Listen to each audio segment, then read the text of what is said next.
한 주일 동안 잘 지내셨습니까? 교회 소식 전하겠습니다. 코로나19 감염 확산 방지를 위한 사회적 거리두기 1.5단계에 있습니다. 교회에서도 지켜야 될 내용들이 몇 가지가 있습니다.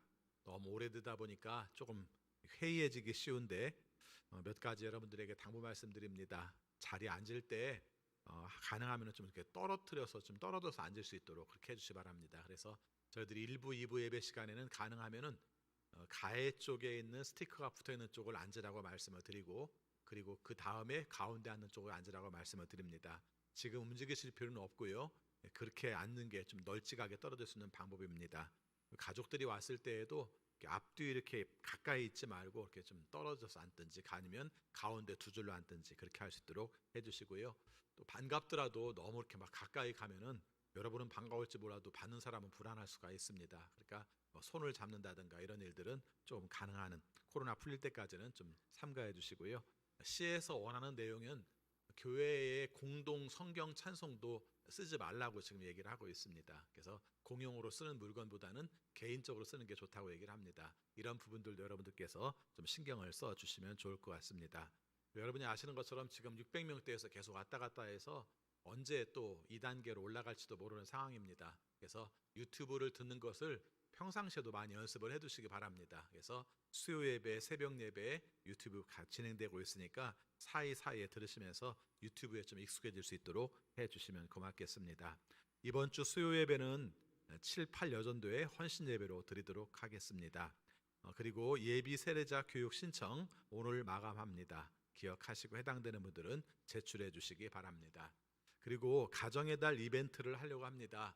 코로나19로 인해서 자주 만나지도 못하고 좀 갑갑하고 그래서 좀 우리끼리 좀 해결할 수 있는 방법을 찾다가 가족 사진이라는 주제로 두 가지 행사를 하려고 합니다. 하나는 사진전인데요. 2년 전에 했던 사진을 그대로 생각하시면 안 되고, 그때는 그냥 어떤 내용이든지 가족 사진이면 됐는데, 이번에는 뚝 두 가지 주제만 가지도록 하겠습니다. 하나는 그냥 결혼 사진, 예식 사진이든 신혼여행 사진이든 하여튼 결혼 사진에 관계된 내용을 하시면 되고요. 또 이렇게 말하면 빠지는 사람이 있게 됩니다. 아직 비혼자들, 그 다음에 이제 그 결혼식 사진을 가지고 있지 못한 분들이 또 서운할까봐 이번에 주제를 또 하나 정했는데, 뭐냐면은 옛날 사진을 가지고 20년 전 사진이든지 지금과 비교할 수 있는 사진들을 이렇게 있으면 됩니다. 그래서 사진 두 개를 비교하면 되고, 의도적으로 똑같은 장면을 찍어도 되고요. 꼭 그러라는 건 아닙니다. 그래서 그 당시 사진과 지금 사진을 이렇게 비교해서 두 개를 놓을 수 있는 사진이면 됩니다. 여러분이 파일로 보내셔도 되고, 사진 두 장을 가지고 오셔도 되고, 아니면 결혼식 사진을 한 장을 가져오셔도 되고, 그래서 이성진 목사님께 제출해 주시기 바랍니다. 40년 지나면 얼굴 못 알아볼 수 있으니까 뒤에다 꼭 이름 쓰시기 바랍니다. 그래서 제출해 주시고요. 그 다음에 또 한 가지는 사행시 지키를 하려고 하는데, 사행시 제가 이번 주제를 가족사진이라 가족사진을 사행시로 하려고 합니다. 그랬더니 이 목사님이 아마 족자가 지키기가 어려울 거라고 얘기를 하시더라고요. 그래서 족자를 써도 괜찮으신 분들은 가족사진을 하시도록 하고요. 그게 좀 어렵다 생각하시는 분들은 태장교회로 하시면 됩니다. 그런데 좀 어렵게 생각하시지 말고, 너무 어려우면은 그냥 종이다 써서 내셔도 되고요. 그렇지 않으면 저희가 생각하는 의도는 동영상으로 촬영하기를 원하는 겁니다. 그래서 이제 가 하면은 이제 가는, 족 이렇게, 사 하면 사 이렇게 해서 여러분들이 화면으로 할 수 있도록, 왜 그렇게 하려고 하는지 여러분이 이해하시면 좋은데, 지금은 교회를 못 나오시는 분들이 많잖아요. 그래서 그분들에게도 볼 수 있도록 해드리는 게 목적입니다. 그래서 교회 안 나오시는 분도 참여할 수 있고, 교회 나오신 분도 그분들에게 보여드릴 수 있도록 하는 게 목적이니까 그런 식으로 해주시고, 나는 카메라를 쓸 줄을 모른다 그러면 이성진 목사님한테 부탁하면은 이성진 목사님이 이제 그 없는 음도 이렇게 운율도 맞춰주고 가 이렇게 하면 여러분이 대답하는 식으로 해서 촬영하는 방식으로 하려고 합니다. 그래서 가능한 많이 참석하시고요.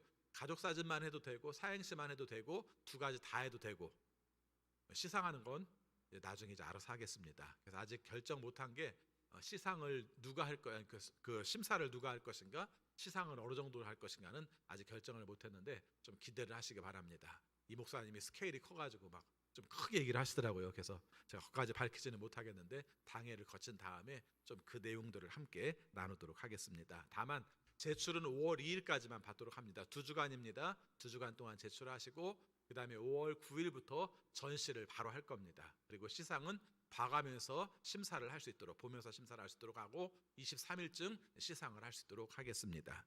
시상 때문에 하는 건 아니지만 여러분들께서 관심을 많이 가지시고 일단 주보 컬럼 읽어보시고요. 페이스북을 하시는 분들은 페이스북에 예제도 있습니다. 어떻게 하면 좋겠는지 나와 있고, 그 다음에 여기 QR코드를 보면은 다른 교회에서 한 사행시 동영상이 이게 연결될 수 있도록 하는 유튜브입니다. 그걸 보면 아, 이렇게 하면 좋겠구나, 그렇게 나옵니다. 너무 길게 하면 교인들이 다 하면 굉장히 길어지니까 우리 가족은 누구 이런 거 다 빼고 그냥 바로 그냥 가 이렇게 시작해서 촬영할 수 있도록 그렇게 해서 이 목사님께 보내주시면 좋을 것 같습니다. 지난 주간에 장례식이 있었습니다. 그리고 그분들 그 가족들이 오늘 일부 예배에 참석했었습니다. 여러분들이 기억하시고 또 많이 위로해 주시기를 바라겠습니다. 우리 앞뒤 옆에 있는 믿음의 식구들과 함께 인사하겠습니다. 주님의 이름으로 사랑합니다. 주님의 이름으로 사랑합니다. 다시 한번 인사하겠습니다. 기쁨으로 예배드립시다. 다 같이 묵상 기도하심으로 주일 난 예배 하나님께 드리겠습니다.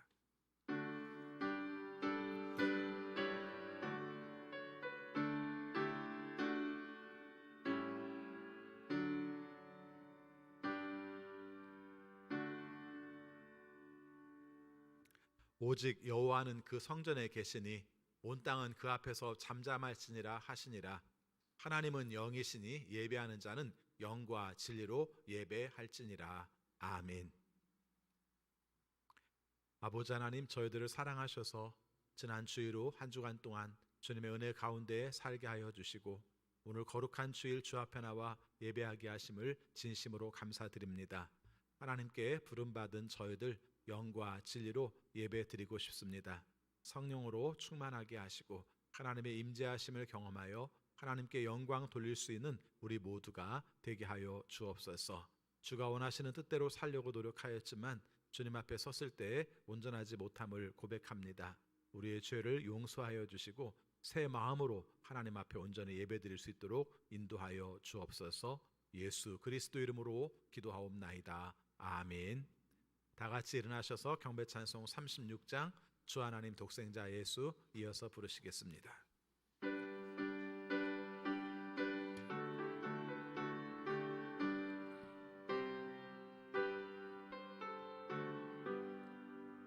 주 예수 이름 높이어 다 찬양하여라.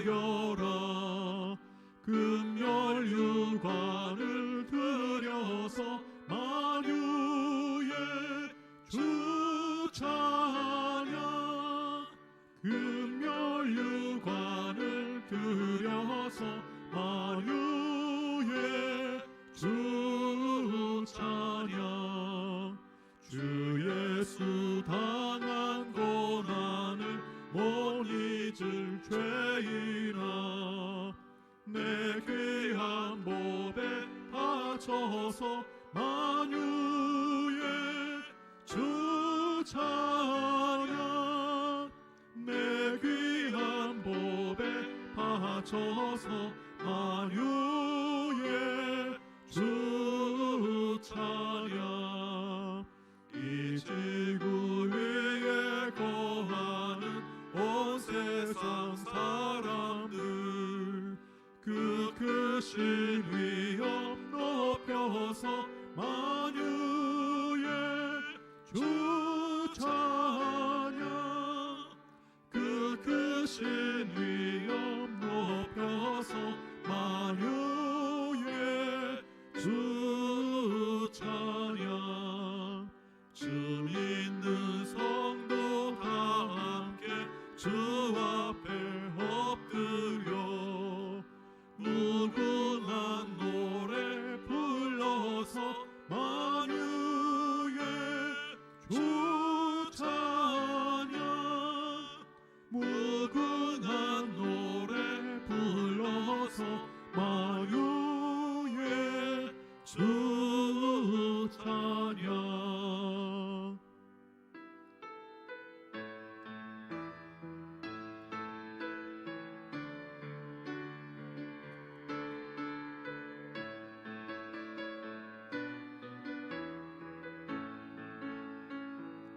주 하나님 독생자 예수 나 위하여 오시옵네. 내 모든 죄 다 사하시고 죽음에서 부활하신 나의 구세주 살아계신 주 나의 참된 소망 걱정 근심 전혀 없네. 사랑의 주를 갈 길 인도하니 내 모든 삶의 기쁨 늘 충만하네. 주 안에서 거듭난 생명 도우시는 주의 사랑 참 기쁨과 확신 가지고 예수님의 도우심을 믿으며 살리. 살아계신 주 나의 참된 소망 걱정 근심 전혀 없네. 사랑의 주를 갈 길 인도하니 내 모든 삶의 기쁨 늘 충만하네. 그 언젠가 주 뵐 때까지 주를 위해 싸우리라. 승리의 길 멀고 험해도 주님께서 나의 앞길 지켜주시리. 살아계신 주 나의 참된 소망 걱정 근심 전혀 없네. 사랑의 주내 갈 길 인도하니 내 모든 삶의 기쁨 늘 충만하네. 아멘. 사도신경으로 우리의 신앙을 고백하겠습니다. 나는 전능하신 아버지 하나님 천지의 창조주를 믿습니다. 나는 그의 유일하신 아들 우리 주 예수 그리스도를 믿습니다. 그는 성령으로 잉태되어 동정녀 마리아에게서 나시고 본디오 빌라도에게 고난을 받아 십자가에 못 박혀 죽으시고 장사된 지 사흘 만에 죽은 자 가운데에서 다시 살아나셨으며 하늘에 오르시어 전능하신 아버지 하나님 우편에 앉아 계시다가 거기로부터 살아있는 자와 죽은 자를 심판하러 오십니다. 나는 성령을 믿으며 거룩한 공교회와 성도의 교제와 죄를 용서받는 것과 몸의 부활과 영생을 믿습니다. 아멘. 자리에 앉으시기 바랍니다. 이 시간 함께 기도하실 때 김영진 선생님 기도 인도하시겠습니다.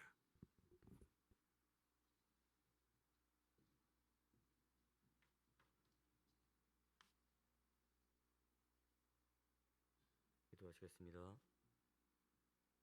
삼위 하나님, 지난 일주일도 우리의 삶을 안전하게 지켜주심을 감사드립니다. 오늘도 하나님의 말씀과 은혜를 사모함으로 예배의 자리로 나아가오니 우리의 심령에 은혜를 가득히 부어주시옵소서. 삼위 하나님, 지난 일주일간 지은 모든 죄악들을 회개합니다. 용서하여 주시옵소서. 우리의 마음과 생각과 언행이 하나님을 떠나 거룩하지 못하였던 것을 회개하오니 용서하여 주시옵소서. 그리고 이 시간 우리를 다시 회복하여 주시옵소서. 삼위 하나님, 교회를 위하여 헌신하시는 분들을 위하여 기도합니다. 먼저 말씀 위에 수고하시는 두 분 목사님과 늘 함께하여 주시옵소서. 가정에서나 사역에서나 부족함이 없게 하여 주시옵소서. 또한 우리 주일학교 선생님들을 성령 충만함과 영육의 강건함을 더하여 주시옵소서. 또한 차량과 안내와 방송과 청소 등 보이지 않게 수고하시는 분들 위해 하나님의 위로를 더하여 주시옵소서. 아버지 하나님, 저 멀리 선교를 감당하시는 모든 선교사님들 위해 이 모든 복을 동일하게 부어 주시옵소서. 삼위 하나님, 질병으로 고생하고 있는 우리 식구들을 위하여 기도하오니 아버지 하나님의 치료의 능력을 보이시고 그 마음을 위로하여 주시고 능력의 하나님을 간증케 하여 주시옵소서. 삼위 하나님, 이 시간 예배를 통하여 오직 하나님 한 분만 홀로 영광 받으시기를 간절히 소원합니다. 부족한 우리들 예수 그리스도의 공로로 말미암아 하나님 앞에 예배드리며 나아갈 때에 홀로 영광 받아주시고 또한 예배드리는 심령 위에 하나님의 은혜를 가득히 부어 주시옵소서. 감사드립니다. 사랑합니다. 우리를 구속하시기 위하여 십자가에서 죽으시고 부활하신 예수 그리스도의 이름으로 기도드립니다. 아멘.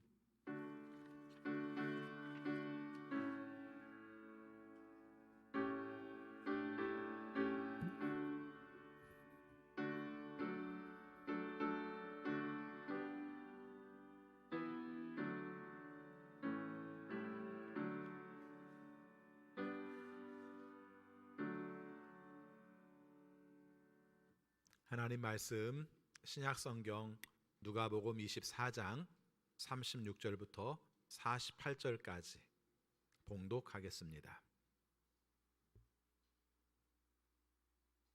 36절 그들이 이런 이야기를 하고 있을 때 예수께서 몸소 그들 가운데 들어서 말씀하셨다. 너에게 평화가 있어라. 그들은 놀라고 무서움에 사로잡혀서 유령을 보고 있는 줄로 생각하였다. 예수께서는 그들에게 말씀하셨다. 어찌하여 너희는 당황하느냐? 어찌하여 마음에 의심을 품느냐? 내 손과 내 발을 보아라. 바로 나다. 나를 만져보아라. 유령은 살과 뼈가 없지만 너희가 보다시피 나는 살과 뼈가 있다. 이렇게 말씀하시고 그는 손과 발을 그들에게 보이셨다. 그들은 너무 기뻐서 아직도 믿지 못하고 놀라워하고 있는데 예수께서 그들에게 말씀하셨다. 여기에 먹을 것이 좀 있느냐? 그래서 그들이 예수께 구운 물고기 한 토막을 드렸다. 예수께서 받아서 그들 앞에서 잡수셨다. 예수께서 그들에게 말씀하셨다.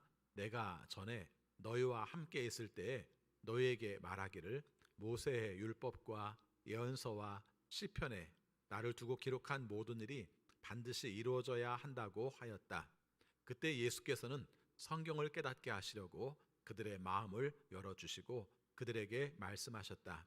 이렇게 기록되어 있다.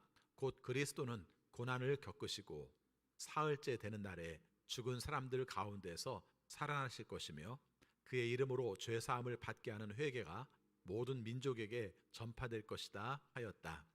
예루살렘에서부터 시작하여 너희는 이 일의 증인이다. 아멘. 거룩한 주일 주 앞에 나와 예배하시는 여러분 모두에게 하나님의 크신 사랑과 은혜가 함께 하시기를 축원합니다. 여러분 가끔씩 죽은 사람들을 만나시죠? 그렇죠? 예, 돌아가신 아버지가 꿈속에 나타나기도 하고요. 돌아가신 남편이 꿈속에 나타나기도 합니다. 어떻게 이루어지는가 생각해 보면은 살아 있을 때의 추억들, 기억들이 우리의 마음속에 떠올라서 그것이 다시 한번 해상되는 그런 과정이라고 볼 수가 있을 것입니다. 그럴 때 느낌이 어떠십니까? 그때에 따라 아마 느낌이 다를 겁니다. 좀 꿈을 믿는 분들은 나에게 뭔가 이렇게 좀 가르쳐 주려고 하는가 보다 이렇게 생각하기도 하고, 또 우리가 과거에 대한 추억으로 기억하는 분들은 그때 우리가 이런 그 삶들을 살았었지 하는 그런 기억들을 회상하기도 할 것입니다.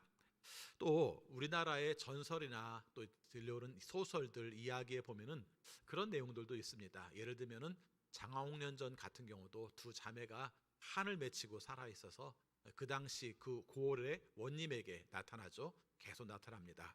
그 나타나서 막 그렇게 억울한 얘기를 하고 그 억울함을 풀어주는 그런 이야기들이 이제 나타나기도 합니다. 우리나라만 그런 게 아니라 서양에서도 이제 그런 이야기들이 있습니다. 예를 들면 셰익스피어가 지은 햄릿 같은 경우도 마찬가지인데 햄릿의 첫 장면에서 햄릿의 아버지가 나타나는 이야기가 등장을 합니다. 그 아버지가 자기 동생 즉 숙부가 자기를 살해하고 왕이 된 그 내용을 햄릿에게 알려주고 싶어서 나타나서 이야기하는 장면이 보여지죠. 거기에 이제 경비병들이 그럽니다. 따라가지 마세요. 당신을 현혹시킴으로 말미암아 당신을 구렁텅이로 빠뜨리려고 할지도 모릅니다. 따라가지 마세요. 이제 그렇게 얘기를 하지만 끝내 아버지의 그 억울한 사연을 듣는 이야기들이 등장을 하기도 합니다. 제가 왜 설교하다가 갑자기 꿈 얘기 아니면 귀신 얘기 아니면 소설 속에 나오는 그런 이야기들을 왜 꺼냈겠는가? 여러분들이 이미 눈치를 채셨을 겁니다만은 꿈에 나타나는 분도 그 다음에 전설 속에 나오는 이야기도 그 다음에 소설 속에 나오는 이야기도 한결같이 귀신이 됐든 유령이 됐든 꿈속의 존재가 됐든지 간에 공통점이 하나가 있습니다. 나타난 건 맞는데 몸이 없어요. 실체가 없는 거죠. 실체가 없는 겁니다. 자, 이런 내용들을 우리가 한번 생각을 해보시 바랍니다. 그리고 꿈은 좀 덜할지 모르겠습니다만은 내용에 따라 달랄지 모르겠습니다만은 전설이나 소설 속에 나타나는 이야기 속에서 하나 공통적인 특징이 있습니다. 그분들이 나타나서 뭔가 이야기하는 내용들이 대개는 뭡니까? 죽은 자가 와서 호소하는 건 억울함을 풀어달라는 거예요. 복수 좀 해달라는 겁니다. 그렇죠? 이런 특징들을 가지고 있어요. 자, 제가 오늘 어떤 얘기를 하려고 하는지 여러분들이 오늘 말씀을 조금 연상을 하면은 금방 떠오를 수가 있을 겁니다. 맞습니다. 예수님의 부활에 관한 이야기를 하려고 합니다. 우리가 부활절 세 번째 주일을 지내면서 성경에 등장하는 부활의 이야기들을 다양하게 읽고 있어요. 근데 오늘 함께 읽은 말씀은 누가복음을 읽고 있어요. 누가복음에는 굉장히 핵심적인 이야기 두 가지가 나오는데 하나는 오늘 읽은 말씀의 바로 앞부분에 엠마오로 가는 제자들의 이야기가 등장을 합니다. 여러분이 아시는 것처럼 교회력은 3년 주기로 돌아갑니다. 3년 주기로 돌아가서 어떤 해는 누가복음 24장의 앞부분에 있는 내용 바로 엠마오로 가는 제자들의 이야기를 하는데 금년에 해당되는 말씀은 엠마오로 가는 제자들이 돌아와서 예루살렘에서 제자들과 함께 있을 때 예수님께서 나타나신 이야기를 오늘의 본문으로 삼고 있습니다. 자, 그런데 오늘 공통적인 또 특징이 있습니다. 엠마오로 가는 두 제자들도 예수님과 함께 동행을 했지만 예수님을 알아보지 못했다고 이야기를 합니다. 그렇다고 분명 유령도 아니었었는데 알아보지 못했다고 이야기를 해요.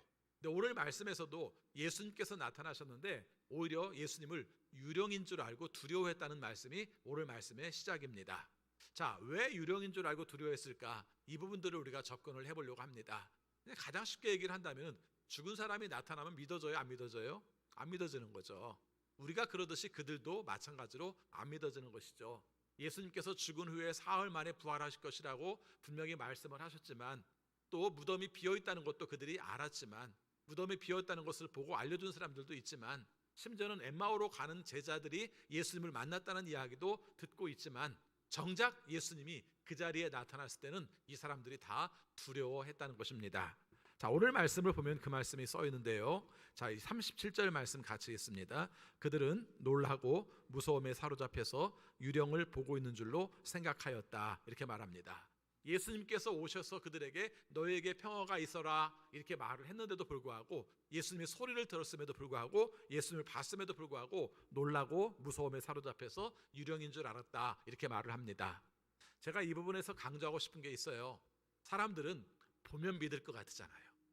그렇죠? 우리는 그래서 뭔가 이렇게 의심이 생길 때 내가 보여주면 믿을게 이렇게 말을 하잖아요. 근데 사실은 보여줘도 내 마음속에 준비가 되어 있지 않으면 보여줘도 내가 의심을 가지고 있으면 결국은 제대로 못 본다는 겁니다. 성경에서 그걸 우리에게 가르쳐 주는 거예요. 예수님이 그들 가운데 같이 계셔서 인사말도 하고 그들에게 말을 함에도 불구하고 제자들은 무서워했다고 말합니다. 놀랐다고 말합니다. 그리고 유령처럼 여겼다고 말을 합니다. 오늘 여기서 우리가 강조하는 부분들은 결과적으로 눈 띄어지지 않으면 함께 있어도 몰라요. 조금 전에 말씀드렸던 엠마오로 가는 두 제자의 이야기에서도 예수님께서 성경을 풀어주셨다고 그래요. 그렇죠? 성경을 풀어주시고 거기에 관계된 내용이 예수님에 관계된 내용이라는 것을 분명히 말씀하셨다고 해요. 근데 그 순간까지도 그것을 알아보지 못했다고 말을 합니다. 그래서 우리는 눈 띄어지는 순간이 있어요. 신앙도 그런 내용이 좀 있습니다. 주님 은혜 가운데에서 내가 사는 내용들이 다 온전한 줄 알고 살지만 어느 순간 눈 떠지는 순간이 있어요. 근데 성경에 보면은 이게 실제적으로 보는 것과 더불어서 눈 떠지는 순간을 두 가지로 얘기를 해요. 엠마오로 가는 제자들의 이야기에서도 말씀을 가르쳐 줄 때에도 예수님을 못 알아들었어요. 예수님에 대해서 이해만 했지 못 알아들었어요. 그런데 우리가 함께 숙소에 가서 떡을 떼려고 할 때 그 떡을 떼는 순간에 예수님을 보게 되었다라는 말이 등장을 합니다. 오늘 말씀도 마찬가지예요. 예수님께서 그들에게 접근하는 방법이 순서가 조금 달라서 오늘 같은 경우는 먼저 먹을 것을 달라 이야기를 먼저 하세요. 그렇죠? 그 앞에는 예수님께서 나 유령 아니야 이야기를 먼저 하시고요. 그 다음에 바로 먹을 것을 달라 해서 먹고요. 그럴 때 바로 예수님을 알아보게 되었다고 말을 하고 있습니다. 그리고 그 다음 단계에 가서 말씀을 하게 되었을 때 눈이 띄어지는 과정이 등장을 합니다. 저는 신앙에 있어서 눈 띄어지는 단계가 있다고 생각을 해요. 그렇죠? 영적인 눈들이 띄어지는 관계가 있다고 생각해요. 근데 누가복음은 영적인 눈도 중요할지 모르지만은 그보다 더 중요하게 여기는 게 뭐냐면은 예수님은 귀신이 아니었다. 예수님은 유령이 아니었다. 예수님은 어떤 환각 상태가 아니었다. 예수님은 몸으로 오신 분이었다는 것을 강조하는 목적을 가지고 있어요. 그래서 다른 복음서보다 특별히 누가복음에서 예수님은 유령이 아니었다는 부분을 강조하고 있습니다. 자, 그래서 예수님께서 이런 말씀을 하세요. 38절, 39절 같이 읽습니다. 예수께서는 그들에게 말씀하셨다. 어찌하여 너희는 당황하느냐? 어찌하여 마음에 의심을 품느냐? 내 손과 내 발을 보아라. 바로 나다. 나를 만져보아라. 유령은 살과 뼈가 없지만 너희가 보다시피 나는 살과 뼈가 있다. 이렇게 말씀을 하십니다. 여러분 한번 물어봅시다. 예수님이 살과 뼈가 있는 게 그렇게 중요해요? 예수님이 영이면 어떠시고 예수님이 몸이 있으시면 어때요? 이렇게 말할지 모르겠습니다만은 누가복음에서 이 부분을 강조하는 이유는 굉장히 중요합니다. 그렇죠? 굉장히 중요해요.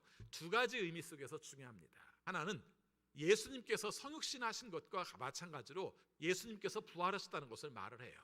여러분 성육신이란 간단히 말하면 하나님이신 분이 신이 인간의 몸을 입었다. 성육신이라는 것은 육신을 이루었다는 뜻이거든요. 한자로 풀면은 이를 성자에다가 몸 육신할 때 육신을 씁니다. 그러니까 원래 신의 존재가 인간의 몸을 입고 이 땅에 오셨다. 이걸 성육신이라고 표현을 합니다.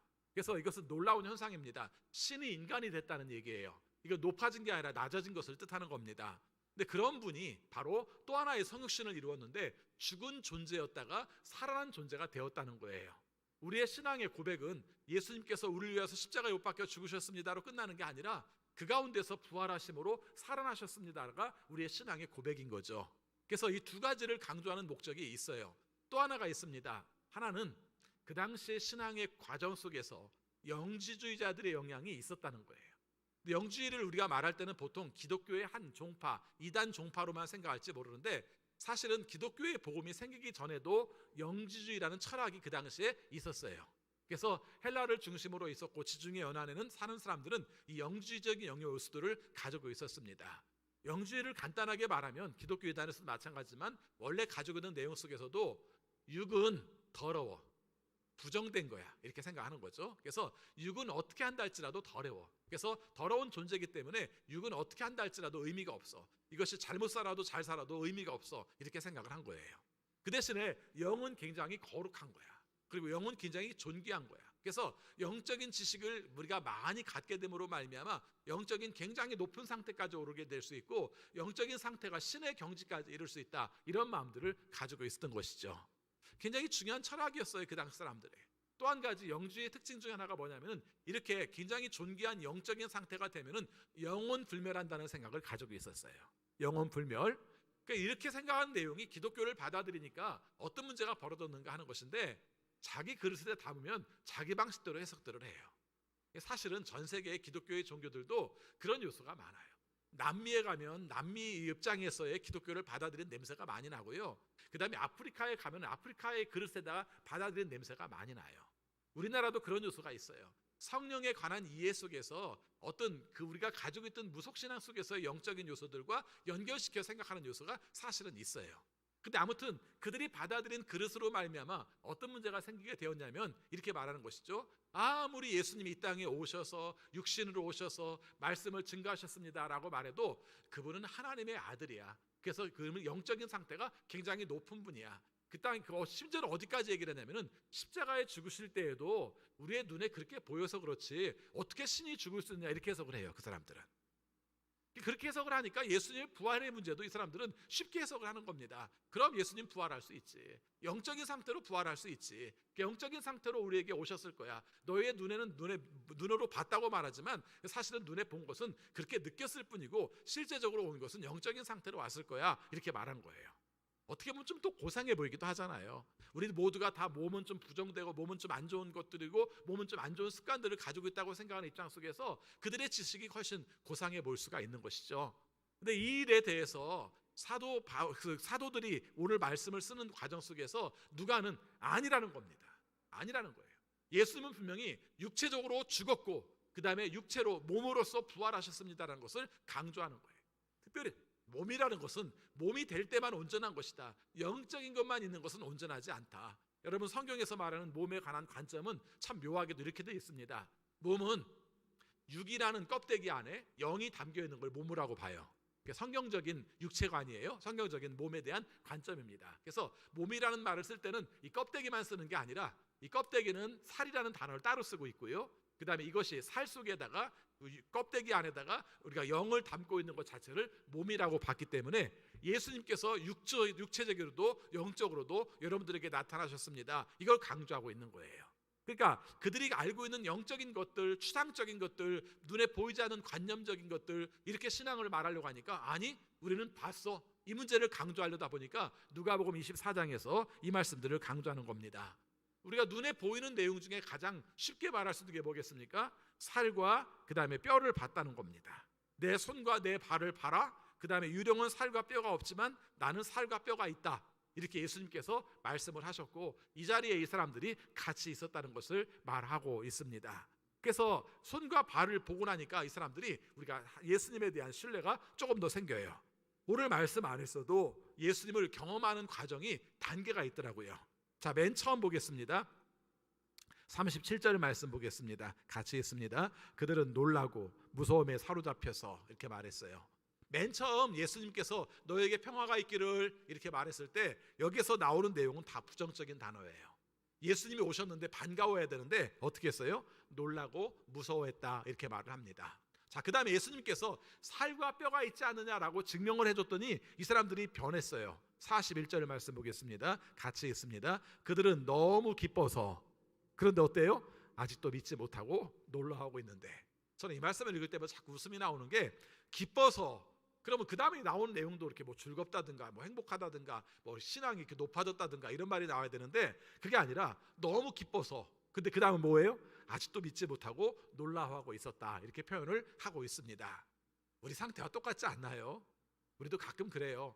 어느 부분까지는 굉장히 무서워하고 있다가 예수님을 체험하고 나면은 좀 두려움이 사라지고 거기다 신뢰가 생기면서 의지하는 마음이 생기면서 기쁘기는 한데 그러면서도 또 앞일에 대한 부분이라든가 내가 이해하지 못하는 부분에 대해서는 또 거기에 대해서 믿지 못하고 놀라오는 장면들이 있지 않습니까?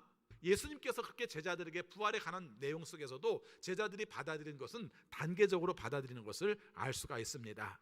그럼 그 다음에 어떤 단계가 있는가 하는 것인데 42절, 43절 같이 있습니다. 그래서 그들이 예수께 구운 물고기 한 토막을 드렸다. 예수께서 받아서 그들 앞에서 잡수셨다. 이렇게 말씀하죠.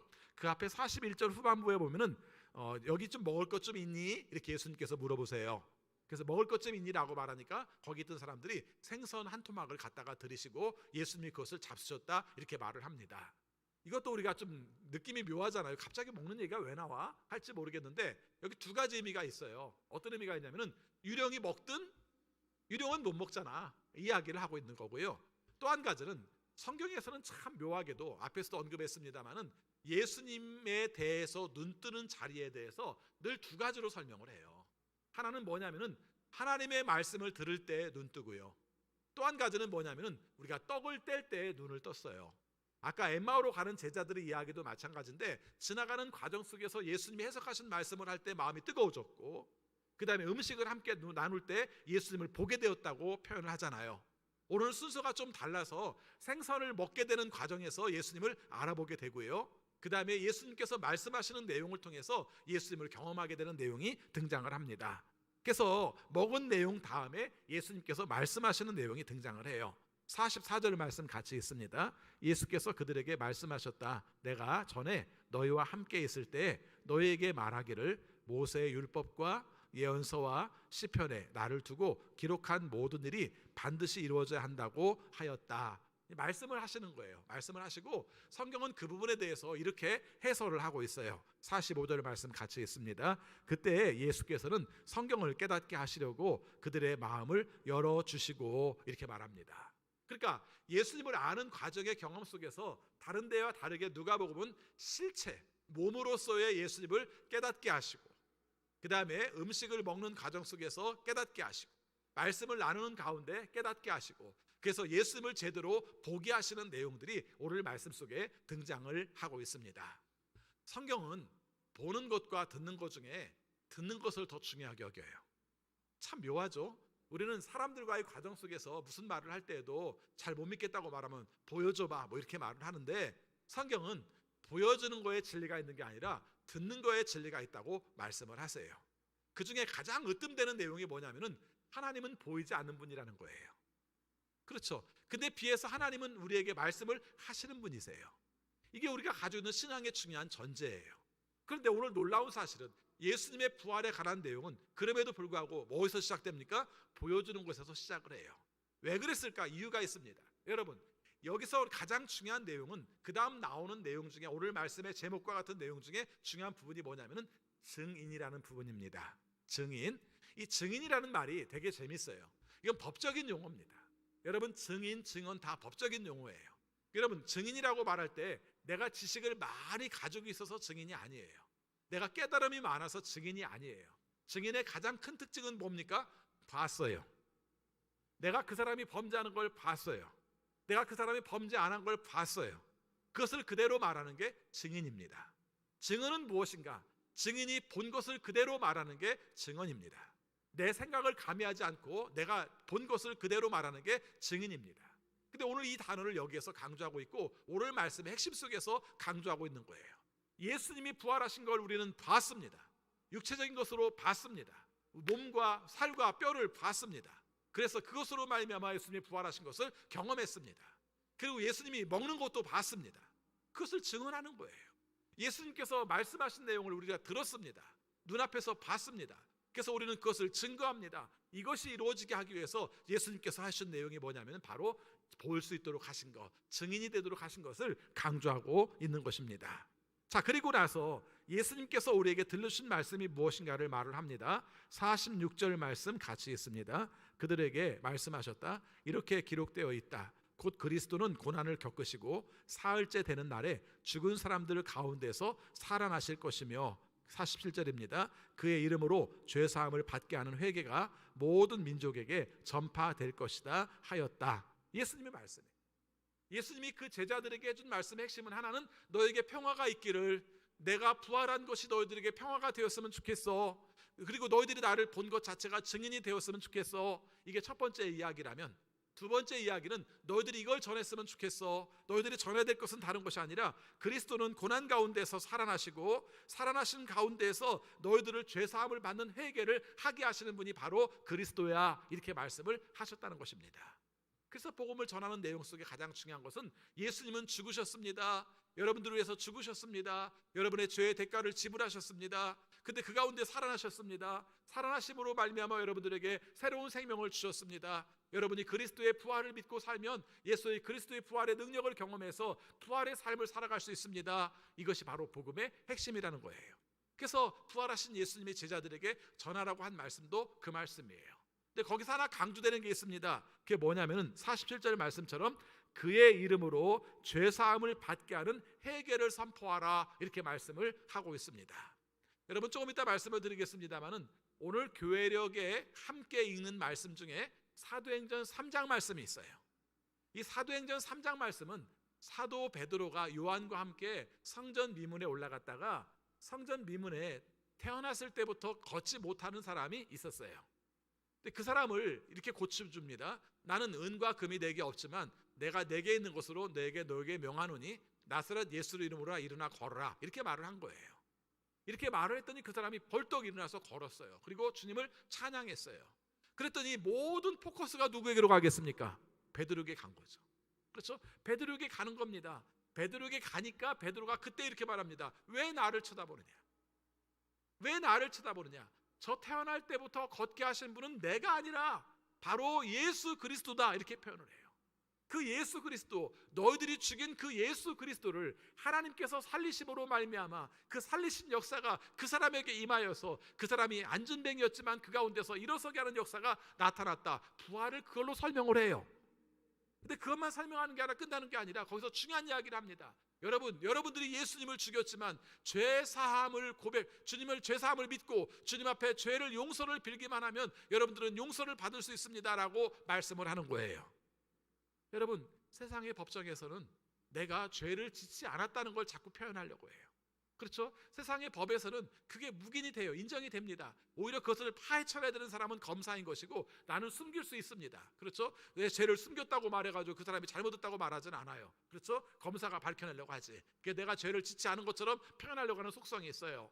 근데 바로 하나님 앞에서는 우리가 죄를 지은 것을 고백을 하는 속성을 가지고 있어요.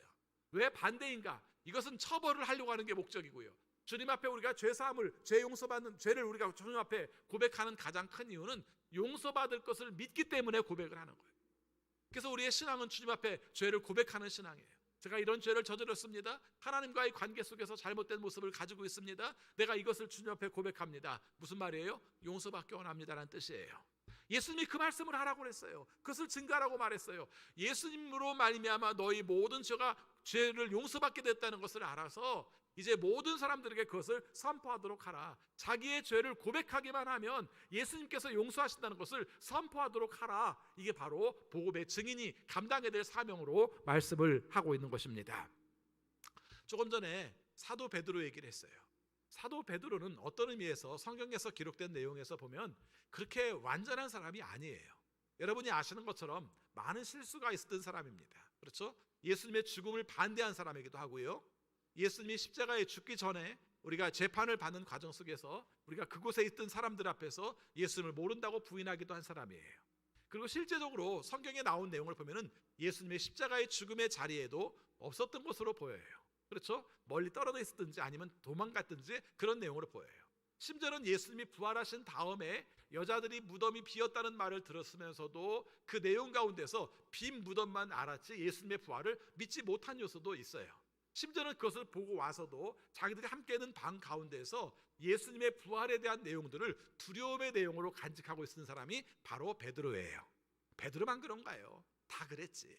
우리도 마찬가지로 부활하신 예수님을 경험하지 못하면 늘 두려움 가운데 살고 그 다음에 무서움 가운데 살고 그런 가운데 숨고 어떤 내용들을 갖다가 그럴 수밖에 없다는 방편을 세워서 거기서 숨으려고 하는 게 우리들의 모습이 아닌가요? 그런데 사도 베드로가 이와 같은 부활의 증인이 된 이유는 오늘 말하고 있는 내용처럼 나는 예수님의 부활을 보았습니다. 그의 살과 뼈를 보았습니다. 그가 먹는 것을 보았습니다. 그가 말씀을 증거할 때 우리의 눈이 띄어지는 것을 보았습니다. 이렇게 표현을 해요. 우리 45절 읽을까요? 45절 같이 읽습니다. 그때 예수께서는 성경을 깨닫게 하시려고 그들의 마음을 열어주시고 이렇게 말을 해요. 그들이 눈 뜨는 역사가 있었던 거예요. 새롭게 눈을 뜨고 보니까 예수님이 말씀하시는 내용들을 깨닫게 되었고 예수님이 부활하신 것을 알게 되었고 그 다음에 증인된 삶을 살라고 말씀하셨을 때 그것을 증거하는 삶을 살게 된 겁니다. 여러분, 우리의 신앙 가운데서도 이 말씀은 중요해요.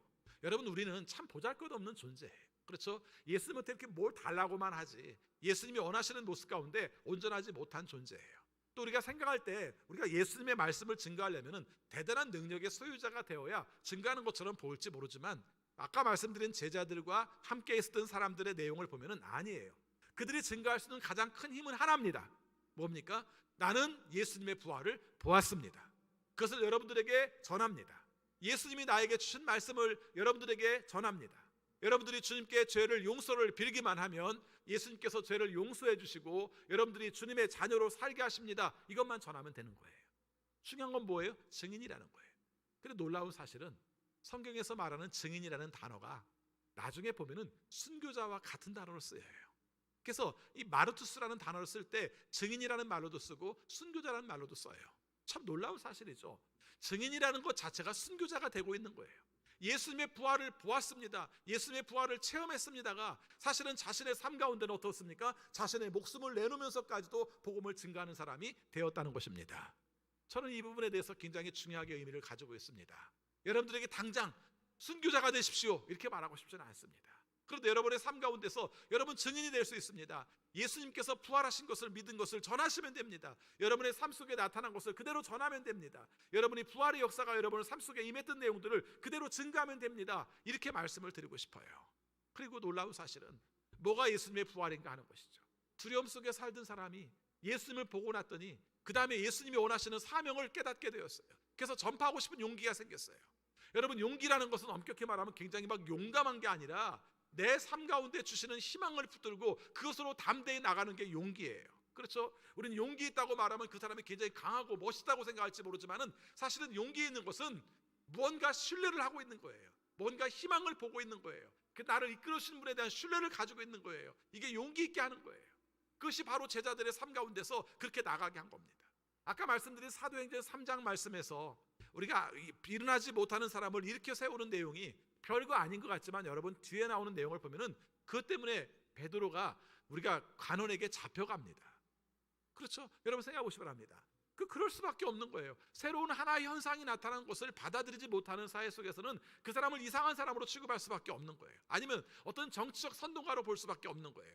그런 가운데 용기가 없다면 나가지 못하는 거예요. 근데 지금까지 용기가 없던 사람이 어떻게 갑자기 용기가 생겼는가? 성경은 단호하게 말합니다. 사도 베드로는 예수님의 부활을 보았습니다.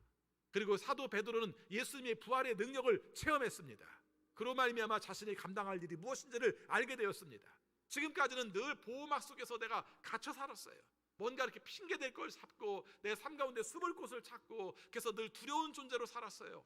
근데 예수님이라는 분이 어떤 분인지를 알게 됐고 부활의 능력이 어떤 것이라는 걸 알게 되니까 자기도 그와 같은 삶을 살기로 작정을 한 겁니다. 때에 따라서는 그를 위해서 증거하는 삶을 살려고 하면은 내가 죽을 수 있다는 것을 알아요. 이 세상에서 가장 놀라운 변화, 부활의 역사가 가장 크게 나타나는 곳이 어딘 줄 압니까? 내가 죽는다 할지라도 내가 저 사람을 살릴 수 있다면 난 하겠어. 이 자리야말로 부활의 능력이 임하는 자리예요. 그렇죠? 여러분 생각해 보시기 바랍니다. 제자들이 그 마음을 갖기 시작한 거예요. 예수님이 나에게 살리는 능력을 주시고 나니까 내가 죽는다 할지라도 나는 저분들을 위해 살겠어 하는 겁니다. 우리가 이해하고 있는 것과 좀 반대적인 요소를 가지고 있는 거예요. 그렇죠? 우리는 내세에 대한 희망이 크기 때문에 내가 이 땅에서 죽는다 할지라도 나는 다시 살아라 이렇게 생각을 가지고 있다면 예수님을 통해서 부활의 증인이 된 사람들은 그런 사고방식을 가졌던 것이 아니라 내가 죽는다 할지라도 저 사람을 살려낼 수 있다면 예수의 능력이 그곳에 나타나서 그것을 살려낼 수 있다면 이거야말로 부활의 삶이지 이렇게 믿었다는 거예요. 그리고 그 다음 내세의 삶은 바로 그런 자들이 차지하는 것으로 그렇게 말씀을 하는 거예요. 우리가 하나님 나라에 관한 복음의 관점을 조금만 달리 생각하면 우리는 굉장히 용기 있게 살 수 있어요. 작년 금년 코로나19로 말미암아 굉장히 삶이 위축되어 있어요. 근데 한 1년 지나고 나 생각하니까 그런 생각이 들더라고요. 핑계 댈 것은 다 코로나19에 핑계를 대. 그러지 않나요? 우리가 그러잖아요 지금. 핑계 댈 것은 코로나19에 다 핑계를 대. 그것으로 방편을 삼어. 우리가 못할 이유의 수백 가지 이유들은 다 코로나19에다가 다 집어넣고 살아요. 그리고 하고 싶은 건 어떻게 합니까? 자기 마음대로 다 해. 그게 우리 아닌가요? 여러분 우리의 이중성들을 발견하는 과정들 아닌가요? 그렇죠? 어제도 보니까 김포공항에 제주도 가는 사람이 너무 많아가지고 우리가 그 통관 절차를 봤는데 그 뭐라고 그러나요? 하여튼 그 보안 절차를 봤는데 1시간이 넘게 걸린대요. 사람이 너무 많아가지고 뭐 그 사람들만 나무랄 것 없잖아요.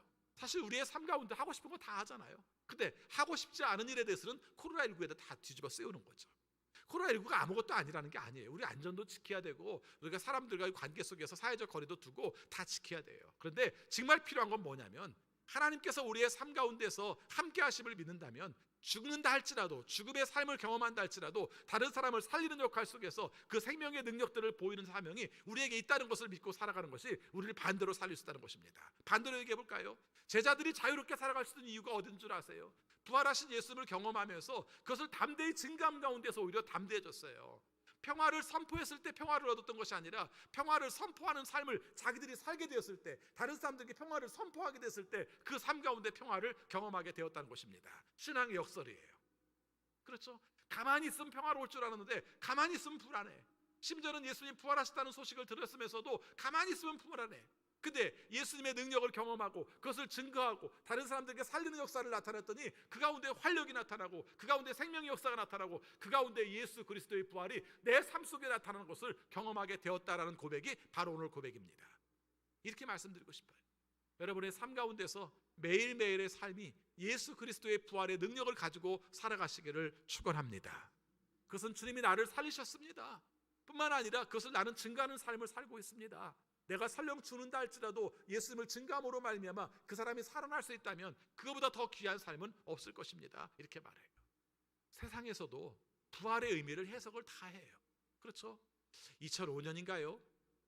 팔레스타인에서 그 이스라엘과의 관계 속에서 늘 대립되는 과정 속에서 한 꼬마가 장난감 총을 들고 있다가 그들을 향해서 겨눴던 거예요. 팔레스타인에서. 근데 그걸 쐈어요. 이스라엘 사람들이. 그렇죠?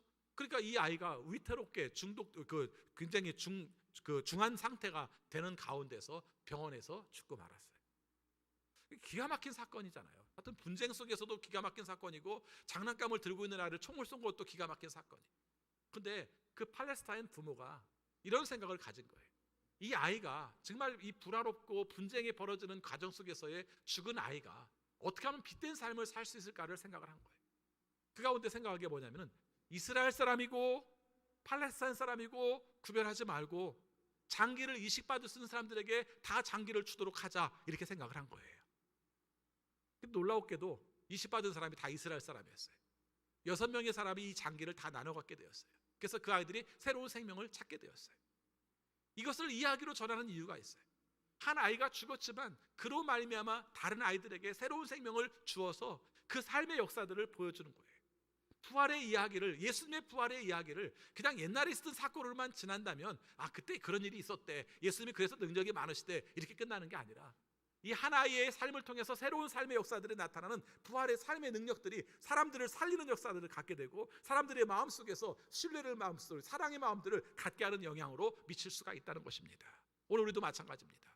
부활의 신앙이 뭘까? 내 하나가 죽음으로 말미암아 다른 사람을 살릴 수 있다면 꼭 죽을 것도 없어요. 여러분이 작은 것으로 희생함으로 말미암아 다른 사람을 살릴 수 있다면 이라는 마음만 가져도, 그 마음만 여러분에게 들어있어도 여러분은 이미 예수 그리스도의 부활이 여러분의 삶 가운데서 시작되었다는 것을 말씀드립니다. 이번 한 주간 동안 사실 때 특별히 예수 그리스도의 부활이 눈뜨게 하고 삶으로 살게 하고 증거하게 하고 그 가운데서 평화를 주는 놀라운 역사를 경험하는 우리 모두가 되시기를 축원합니다. 기도하겠습니다.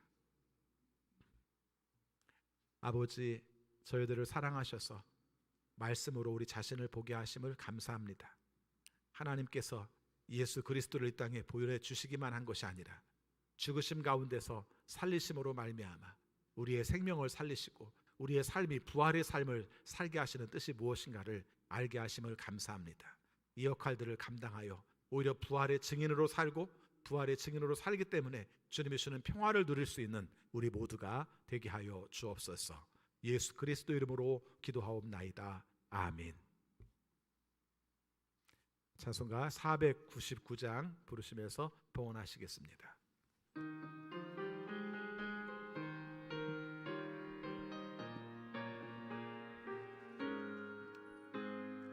흑암에 사는 백성들을 보라. 수많은 심령 멸망하겠네. 그누가 갈까 주의 복음 들고 생명을 구원하는 곳으로.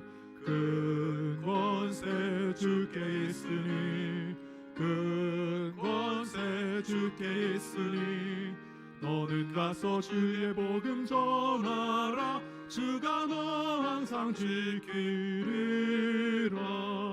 구원의 문은 넓게 열렸으니 십자가 군병이 일어나거라. 너희의 힘을 하나로 뭉쳐서 죄악의 쇠사슬을 끊어라. 큰 권세 주께 있으니 큰 권세 주께 있으니 너는 가서 주의 복음 전하라. 주가 너 항상 지키리라. 왜 너는 멸망길을 가려느냐. 주 음성 듣고 응답하여라. 널 구원하여 예수 죽었으니 생명의 참된 복음 전하라. 큰 권세 주께 있으니 큰 권세 주께 있으니 너는 가서 주의 복음 전하라. 주가 너 항상 지키리라. 온전한 만민 승리의 그날에 영광과 찬송 주께 드리네. 속죄함이 너 구원 받았으니 기쁘게 할렐루야 부르세. 큰 권세 주께 있으니 큰 권세 주께 있으니 너는 가서 주의 복음 전하라. 주가 너 항상 지키리라. 아멘. 주님, 오늘 우리에게 적합한 말씀을 주셔서 감사합니다. 일용할 양식과 또 건강 주셔서 감사합니다. 우리에게 가족을 주시고 이웃을 주셔서 외롭지 않게 해주셔서 감사합니다. 우리에게 일을 주셔서 소득과 보람을 경험하게 하심을 감사합니다. 이 마음 모아 주 앞에 예물 드리오니 받아 주옵소서. 그리고 우리의 삶에 복 내려주셔서 언제 어떤 상황 가운데서도 핑계하지 아니하고 두려워하지 아니하고 부활의 능력으로 살아갈 수 있는 우리 모두가 되게 하여 주옵소서. 아버지, 코로나19로 말미암아 어려움을 겪고 있습니다. 그것으로 변명하지 않게 하시고 그것으로 방패 삼지 않게 하시고 오직 주님이 주시는 뜻을 깨달아서 주의 뜻대로 부활의 삶을 살아갈 수 있는 우리 모두가 되게 하여 주옵소서. 그러나 그 시간들이 너무 길지 않게 하여 주옵시고 주님의 은혜 가운데서 극복하게 하셔서 오히려 주님의 뜻을 깨달을 수 있는 기회가 되게 하여 주옵소서. 아버지, 코로나19의 장기화로 경제적 어려움들을 겪는 식구들이 늘어가고 있습니다. 일용 노동자들과 또 자영업자들을 기억해 주셔서 주님의 은혜 가운데 고난의 때에 주시는 은혜를 경험하며 생활하게 하여 주옵소서.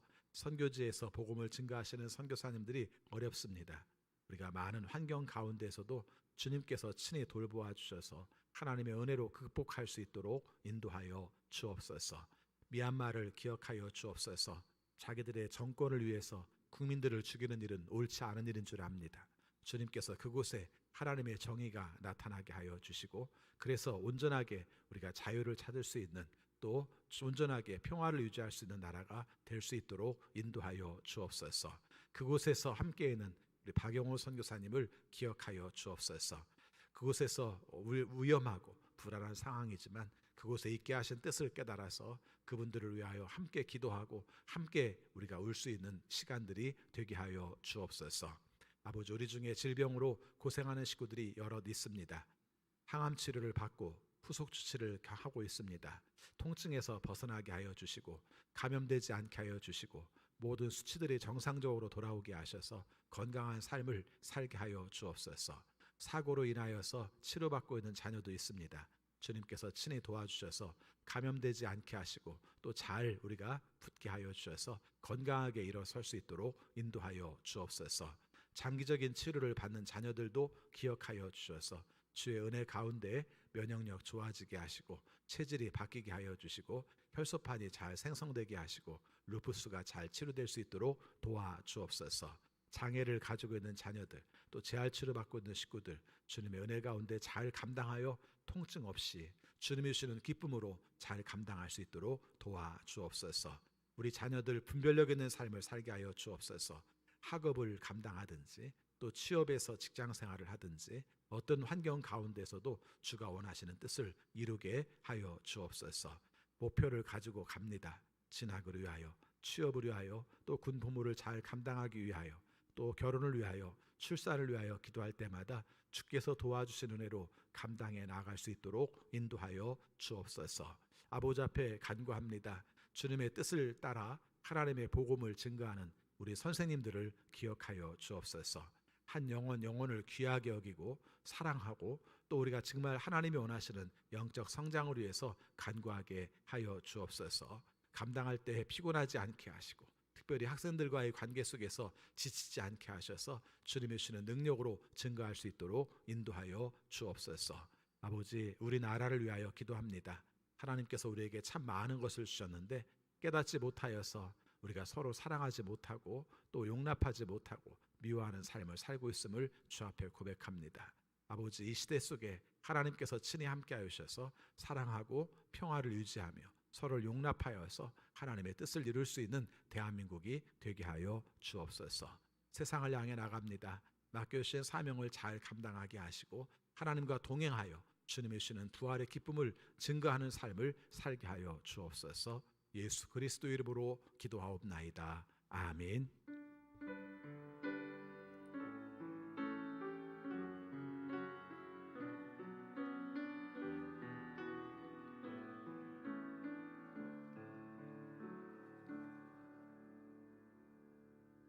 다 같이 일어나셔서 결단의 찬양 부르시겠습니다.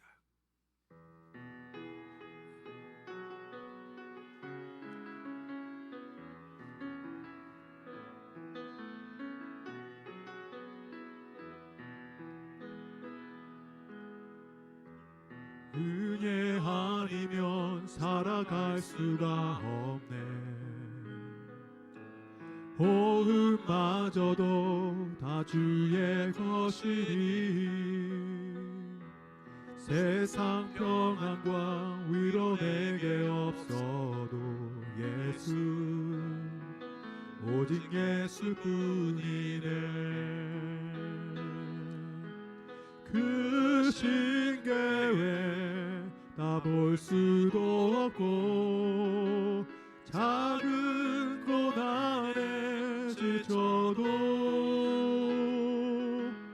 주께 높이 나의 모든 삶 버티고 견디게 하시네.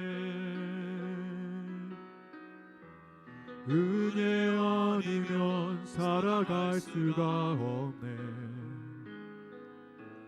나의 모든 것 다 주께 맡기니 참된 평안과 위로 내게 주신 주 예수 오직 예수뿐이네. 우리 주 예수 그리스도의 은혜와 거룩하신 하나님의 사랑하심과 성령님의 감화, 감동, 역사, 교통, 위로하심이 언제나 부활의 능력을 체험하며 부활의 증인으로 살기 원하는 우리 모든 성도들에게 지금부터 영원까지 함께 하옵시기를 축원하옵나이다. 아멘.